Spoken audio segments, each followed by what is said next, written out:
Hello everyone. थॉन्ग को थोड़ा थोड़ा छौन पे शक होता है। वो बकायदा उससे बात करने भी आया था कि कहीं फाइल डिसअपेयर करने में तुम्हारा हाथ तो नहीं। मुझे पाई ने बताया था जब वो ये रखने आई थी तब तुम ऑफिस में ही थी। ये उसे अश्योर करवाती है कि मैंने ऐसा कुछ भी नहीं किया। और बस फिर क्या था, उसके दिल में पाई को लेके हेट और ही ज़्यादा बढ़ जाता है। खैर डैड तो अलग से छौन पे गुस्सा कि मुझे पता है आज जो कुछ भी ऑफिस में हुआ सारा किया दरा तुम्हारा है। एक तो मुझे यहाँ बता के नहीं आई, ऊपर से ऐसी हरकतें करना बंद कर दो। शादी तो मैं तुम्हारी थॉन्ग से करके रहूँगा, बेफिक्र हो जाओ। बहन को खुद छौन पे डाउट था। खैर वो सीधे जाके इससे बात भी करने लगता है कि मुझे सच सच बताओ ये सब तुमने किया है ना। वो यहाँ पे उसे भी बिलीव कराने लगती है कि नहीं, मैंने ऐसा कुछ भी नहीं किया। सभी मुझ पे ही क्यों ब्लेम डाल रही हैं। भाई भी तो है, उस पर भी तो करो ना शक। पैन ने घर आके पाई के लिए रात का खाना बनाने का डिसाइड कर लिया था। ऊपर से फ़ोन करके उसे इनवाइट भी करता है कि मैंने तुमसे कुछ कहना है, सो रात को तैयार रहना। उससे बातें करते करते ये तो पिछली दफ़ा बनाए उसके लिए खाने को याद करने लगता है। तब तो इसकी आंख में कुछ चला गया था। पाई ने ही फिर इसकी हेल्प की थी। जैसे ही अपनी गाड़ी की तरफ आता है, वहाँ पे पड़े पेज पे किसी ने ये राइट कर दिया था कि तुम्हारे डैड ने आंटी कौर से मैरिज रजिस्टर करवा ली है। नेम तो खैर उसने अपना मेंशन नहीं किया था। अब ये तो एकदम शौक ही रह जाता है। खैर यहाँ पे हम छौन को भी देखते हैं। मीन ये सारा किया दरा उसी का ही था। यह भड़कता हुआ घर पहुँचता है कि आपने आखिर मेरी मॉम की जगह आंटी कौर को क्यों दे दी। बस एक यही कमी रह गई थी क्या। आंटी उसे शांत होने को बोलती हैं कि मैंने कभी भी तुम्हारी मॉम की जगह लेने की कोशिश नहीं की है, तुम ऐसा क्यों सोचते हो। पर इसे कौन सा किसी की बातों पे विश्वास होना था। रात को ये पैन को कॉल करती ही रह जाती है बट वो पिक ही नहीं करता। अगले दिन तक स्टिल उसका कोई रिप्लाई ही नहीं था। ये परेशान कि उससे क्या हुआ। अब आंटी बता देती हैं कि अभी वो सैड ही होगा क्योंकि उसे मेरी और सैन की शादी का जो पता चल चुका है। इन्हें भी इस बात का अभी मालूम होता है। ये भी समझ जाती है कि अच्छा इसलिए वो भी मेरी कॉल्स पिक नहीं कर रहा। डैड छौन के बाबा के पास पहुंच आए थे कि पैन को पता नहीं किसने हमारी शादी का बता दिया। पर उस बारे में सिर्फ मैं, तुम और फिर आंटी खौरी तो जानती थी। जिसने भी बताया पैन तो इस वक्त बहुत ही गुस्से में है। ये तो अब खैर उन्हें इस बात को भुला के शादी की सेरेमनी अरेंज करने के लिए ही कहने लगे थे कि तुम पैन को बताओ कि आखिर तुम्हारे लिए खौर की कितनी इम्पोर्टेंस है। फिर वो समझ जाएगा। हो सकता है आइंदा वो तुमसे कोई मज़ीद झगड़ा भी ना करे। पैन तो अभी तक अपनी मम्मी के घर में स्टैचू बना ही बैठा था। अब की बार पाई की कॉल अंकल ने ही पिक की थी। वो फिर उसके यहाँ होने का उसे बता देते हैं कि पैन तो इस वक्त बहुत ही अपसेट है। अगर तुम यहाँ आके उससे मिलना चाहती हो तो बेशक मिल लो। आंटी को जब पता चलता है कि सैन उनके लिए मैरिज सेरेमनी अरेंज करने का सोच रहे हैं तो उन्हें उनका ये आइडिया बिल्कुल भी पसंद नहीं आता कि पैन पहले ही गुस्सा है। ये सुन के तो समझो वो हमसे पक्का पक्का नाराज़ ही हो जाएगा। खैर तभी उन्हें अब शादी की बजाय एक और आइडिया आता है। वो क्या हमें बाद में ही पता चलेगा। अब इसे घर में देख के पैन तो गुस्से में से बाहर ही निकाल देता है कि मुझे किसी से इस वक्त कोई भी बात नहीं करनी। अब पैन की मॉम की मैरिट करने का सुन के ये मैडम फिर अच्छा बनने के लिए कोई डिश बनवाने का सोचती है। थोंग से इसे पता चलता है कि वो तो इसकी मम्मा को बिल्कुल पसंद नहीं है। वैसे भी वो घर पे ही सारी अरेंजमेंट्स वगैरह करवाने का ही सोच रहा था। सो इसलिए इसे भी कहता है कि उस सब की कोई ज़रूरत नहीं, तुम्हारा थैंक यू। ये भी ओके कह देती है। वह आंटी कौर को बहुत हिम्मत करके सारी बात का बता देती है कि जो भी उसने छौन और उसके डैड के बीच बातें सुनी थी कि वो जस्ट बिजनेस की खातिर ही फिर छौन की शादी थोंग से करवाना चाह रहे हैं और कुछ नहीं है। वो उसे बिल्कुल भी पसंद नहीं करती। इसे तो उन्होंने कह दिया था कि ऐसे कोई बात नहीं होनी, तुम्हें बस मिसअंडरस्टैंडिंग ही हो चुकी होनी है।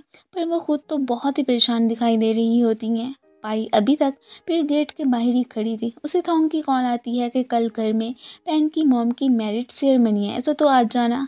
मम्मी ने लंच पे छौन को इनवाइट किया था और बातों ही बातों में वो इनके ना चलने वाले बिजनेस का भी जिक्र कर देती हैं कि ज़रूर तुम लोग हमसे पैसों की खातिर तो रिश्ता नहीं जोड़ रहे होगे ना, वरना डैड तुम्हारी शादी पैन से करवाते ना कि थोंग से। बाकी रही मेरे पास मौजूद प्रॉपर्टी की बात, वो मैं बस तुमसे ही शेयर कर रही हूँ कि मैंने सोचा है कि वो मैं चैरिटी में दे दूँ। तुम्हारा क्या इरादा है। ये सुन के अब उसकी शक्ल तो फिर देखने वाली होती है। घर आके सारी बात का डैड को उसने बता दिया था और ये भी कि आंटी को एलर्जी किस चीज़ से है। सो वो तो पहले ही विलन है। उन्होंने अब फिर वही डिश आंटी को कल खिला के ऊपर पहुंचाने का प्लान बना लिया था कि वरना उनके होते हुए हमें कुछ भी नहीं मिलने वाला। लगता है उन्हें शक हो चुका है कि हम किस मकसद से तुम्हारी शादी थोंग से करवाना चाह रहे हैं।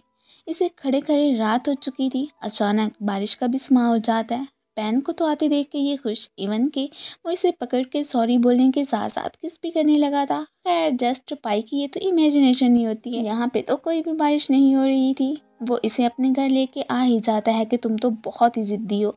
ये उसे कल उसकी मॉम की होने वाली मैरिज सेरेमनी का बता देती है कि तुम ज़रूर चलना मेरे साथ। अभी भी रात हो चुकी थी तो इसने इधर ही रुकने का डिसाइड कर लिया था। वो भी इजाज़त दे देता है कि ठीक है। अगले दिन बाकी सब के साथ साथ ये बाप बेटी भी वहाँ पे पहुँच आए थे। भाई के साथ पेन आया था। उसे देख के डैड को तो बहुत ही ज़्यादा खुशी होती है कि चलो कम से कम इसे कुछ तो ख्याल आया। भाई तो बाद में किचन में काम करवाने के लिए आ गई थी और उसके पीछे पीछे फिर छौन भी होती है। इधर ये लोग मैरिड करने में बिजी, सारे गेस्ट वगैरह तो वहाँ से चले गए थे, पीछे बस फैमिली मेम्बर्स ही बच जाते हैं जिनके खाने का टाइम हो चुका था। छौन ने सबको बता दिया था कि आज का खाना पाई ने स्पेशली खुद बनाया है। ये खाते ही आंटी को तो काफ़ी ज़्यादा एलर्जी होना स्टार्ट हो जाती है। उनकी कंडीशन बहुत ही बिगड़ गई थी।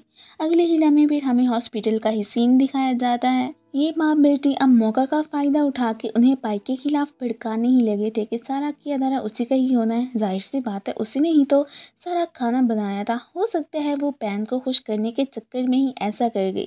कल रात सुना है कि वो घर आई ही नहीं थी बल्कि उसी के साथ ही थी। अब ये देखो ज़रा पाई के काम के पैन को खुश करते वक्त उसे ये भी ज़रा ख्याल ना आया कि आंटी खौर तो उसकी खुद की आंटी ही तो हैं। इन लोगों ने भी पाई पे शक कर ही लिया था। सारा कसूर तो एक्चुअली में छौन का ही था। पैन उस सब की रिस्पॉन्सिबिलिटी लेता है कि पाई ने नहीं बल्कि मैंने ही खाने में वो सब मिलाया था। डैड गुस्से में आके उसे थप्पड़ मार देते हैं कि तुम तो अब हद से गुजरते जा रहे हो। आइंदा के बाद अपनी तो शक्ल मुझे दिखाना भी मत, बस मेरी नज़रों से दूर हो जाओ। ये उसे कहती है कि तुमने सारा ब्लेम खुद पे क्यों ले लिया, पर वो तो बिना कोई रिस्पॉन्स दिए वहाँ से चलता बनता है। छौन तो चाहती थी कि पैन पे ये सारे इल्ज़ाम ना ही आए। वो सबको सच बता देना चाहती थी पर डैड उसे रोक देते हैं कि तुम किसी को कुछ भी नहीं बताओगी। उल्टा उस पर बहुत सारा भड़क भी गए थे। इसी के साथ फ्लैशबैक में हमें दिखाया जाता है कि एक दफ़ा कैसे पैन ने इसे बैड बॉय से बुली होते हुए बचाया था। तभी से ही उसे काफ़ी ज़्यादा पसंद करने लगी। इवन कि इसने अपनी लाइफ उसके साथ बिताने का भी डिसाइड कर लिया था।